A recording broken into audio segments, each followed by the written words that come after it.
कि गैर इरादतन हत्या जो थी, अकस्मात जिसको कहते हैं, इसमें हमने दो हिस्से किए। अकस्मात तो किसी भी व्यक्ति से किसी भी स्थिति में हो सकता है। एक गाड़ी चलाता रहे एक व्यक्ति और रास्ते में कोई भी बेध्यान हुआ या कोई रश कर आ गया और अकस्मात हो गया। अकस्मात करने के बाद वो व्यक्ति स्वयं उसको पुलिस स्टेशन या तो हॉस्पिटल ले जाता है, तो इसके लिए कम सजा का प्रावधान किया है। और हिट एंड रन केस, मरता हुआ छोड़कर कोई भाग जाता है, तो इसके लिए हमने 10 साल की सजा का जो आतंकवादी कृत्य करते हैं उनके प्रति कोई दया भाव नहीं होना चाहिए। कठोर से कठोर इनके लिए कानून का प्रावधान होना चाहिए। और ये नरेंद्र मोदी सरकार का उचित ही निर्णय है कि आतंकवाद के लिए ये कानून में हमने जगह दी है।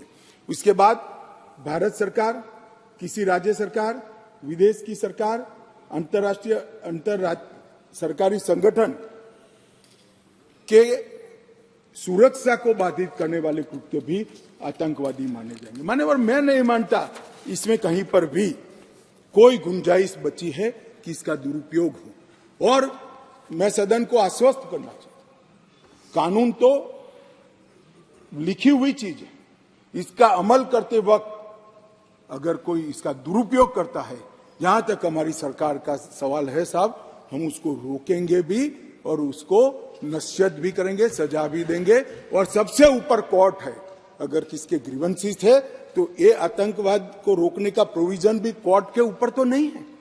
धारा लगते ही कोर्ट इसकी मीमांसा करेगी, मगर इसके डर से आतंकवाद को ही न रोका जाए, मैं इस बात से सहमत नहीं हो सकता। मान्यवर, मैं सदन से अपील करना चाहता हूं कि इस धारा को जो मोदी सरकार लेकर आई है, आपका समर्थन चाहिए, आशीर्वाद चाहिए और जीरो टॉलरेंस का एक संदेश इस सदन से जाना चाहिए। मान्यवर, संगठित अपराध की भी पहली बार व्याख्या की गई है।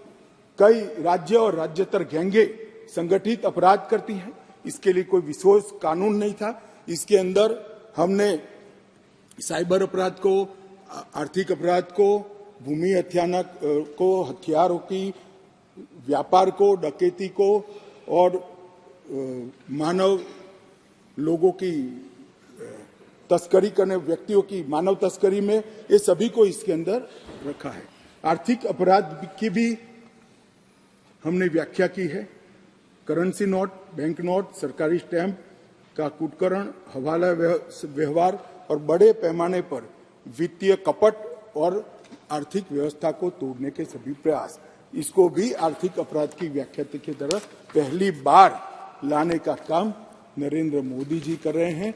और इससे मुझे लगता है कि न्यायपालिका का काम काफी सरल हो जाएगा। मान्यवर, एक मैं स्पष्टीकरण करना चाहता हूं कि गैर इरादतन हत्या जो थी, अकस्मात जिसको कहते हैं, इसमें हमने दो हिस्से किए। अकस्मात तो किसी भी व्यक्ति से किसी भी स्थिति में हो सकता है। एक गाड़ी चलाता रहे एक व्यक्ति और रास्ते में कोई भी बेध्यान हुआ या कोई रश कर आ गया और अकस्मात हो गया। अकस्मात करने के बाद वो व्यक्ति स्वयं उसको पुलिस स्टेशन या तो हॉस्पिटल ले जाता है, तो इसके लिए कम सजा का प्रावधान किया है। और हिट एंड रन केस, मरता हुआ छोड़कर कोई भाग जाता है, तो इसके लिए हमने 10 साल की सजा का प्रावधान किया। और मैं मानता हूं कि इससे हिट एंड रन के केस में काफी कमी आएगी। पर ये करते करते जो डॉक्टरों की नेग्लिजेंसी से अगर किसी की मृत्यु आती है, तो वो भी गैर इरादतन हत्या में आ जाती थी, इसकी भी सजा बढ़ गई।